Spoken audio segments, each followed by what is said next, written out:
जय हिंद दोस्तों, आपका स्वागत है हमारे YouTube channel Shreya Gupta education पर।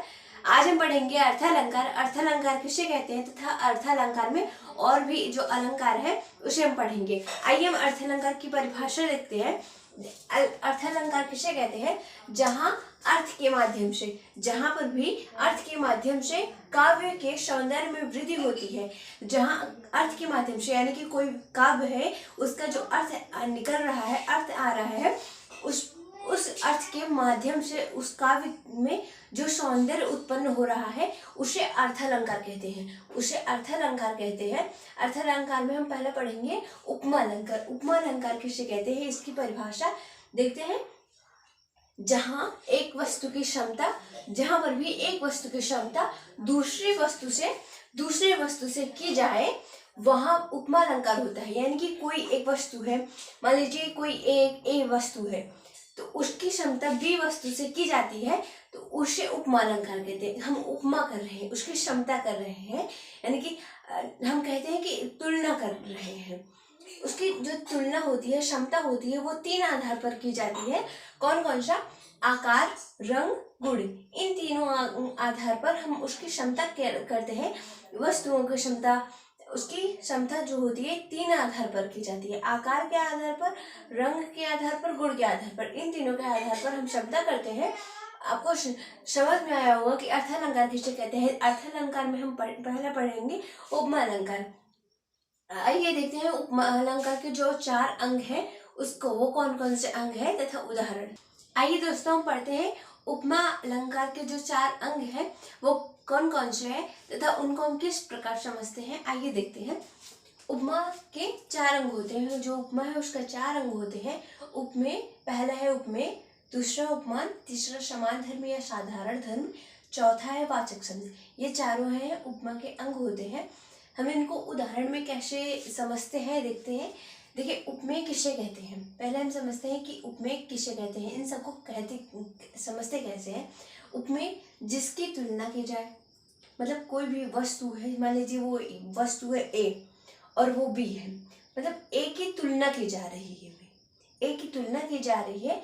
उपमान जिससे तुलना की जाए, बी मतलब वो जो बी वस्तु है उससे हम ए की तुलना कर रहे हैं, वो बी जो वस्तु है वो उपमान होगा और जो ए है ये उपमेय होगा, क्योंकि हम इसकी तुलना बी से कर रहे हैं।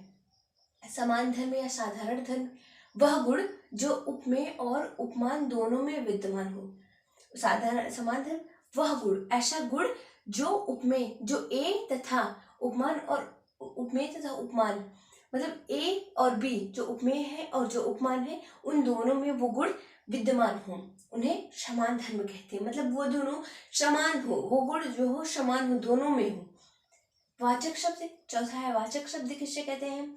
सा, शी, से, समान, सलिस, सदृश, सम, इति, जिम, जैसे। ये जो शब्द हैं इनके अलावा जैसे उपमेय और उपमान की समानता को प्रकट करने वाले शब्दों को वाचक शब्द कहा जाता है। मतलब ये जो शब्द है ना, ये शब्द उपमेय और उपमान की समानता को प्रकट करते हैं। ये सा, शी, से, ये शब्द उपमेय जो ए है और जो बी है उसकी जो समानता है उसको प्रकट करते हैं। प्रकट करने वाले शब्दों को, जो शब्द हैं ये जो प्रकट करते हैं उनकी समानता को, तो उन शब्दों को वाचक शब्द कहते हैं। आइए देखते हैं हम इसको उदाहरण में कैसे समझते हैं। जो उपमा अलंकार के उदाहरण हैं उनमें हम इनको समझते हैं कि वो उनमें उपमान कहाँ है, उपमेय किसे कहते हैं, वाचक शब्द क्या है, देखते हैं। आइए दोस्तों हम देखते हैं कि जो उपमान है उसके उदाहरण हमने 4 अंग देखे और जो उनके उदाहरण हैं उनको देखते हैं कि हम जो 4 अंग है उसको हम समझते कैसे हैं। उदाहरण में हमने पहला उदाहरण लिया है, राधा का मुख चंद्रमा के समान सुंदर है। यहाँ पर जो राधा है ये उपमेय है। उनका मुख चंद्रमा यहाँ पर राधा का जो मुख है वो चंद्रमा से, उनके मुख की तुलना चंद्रमा से की जा रही है, तो चंद्रमा यहाँ पर उपमान होगा, क्योंकि जिससे की जाए वो उपमान होता है। इन चंद्रमा से इनके मुख की तुलना की जा रही है, तो ये चंद्रमा यहाँ पे उपमान होगा। के समान, जो समान है ये वाचक शब्द है। सुंदर है, अभी हमने बताया कि समान वाचक शब्द किसे कहते हैं। सुंदर है, जो सुंदर है ये साधारण धर्म है, क्योंकि ये राधा के मुख और चंद्रमा में दोनों में विद्यमान है। इनका भी मुख सुंदर है और चंद्रमा सुंदर है, दोनों में विद्यमान है। तो जो राधा है ये उपमेय है, क्योंकि इनकी तुलना चंद्रमा से की जा रही है कि इनका जो मुख है वो चंद्रमा के समान सुंदर है। आपको समझ में आया होगा। दूसरा उदाहरण हमने लिया, पीपर पात सरिस मन डोला। जो पीपल का पत्ता होता है, जो पीपल का पत्ता है वो सरिस, जो सरिस है ये वाचक शब्द है, मन उपमेय है, डोला साधारण धर्म है। पीपर पात यानी कि जो पीपल का पत्ता होता है वो उपमान है, क्योंकि इसकी तुलना, क्योंकि जो मन है उसकी तुलना हमारे मनुष्य के किसी मन की तुलना पीपल के पत्ते से की जा रही है कि जो पीपल का पत्ता है वो डोलता रहता है, उसी प्रकार से मनुष्य का जो मन है वो डोलता रहता है।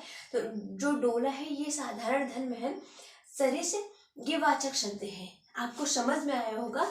ये हमने उपमा अलंकार देख लिया, इसके बाद हम अलंकार देखेंगे। Thank you for watching.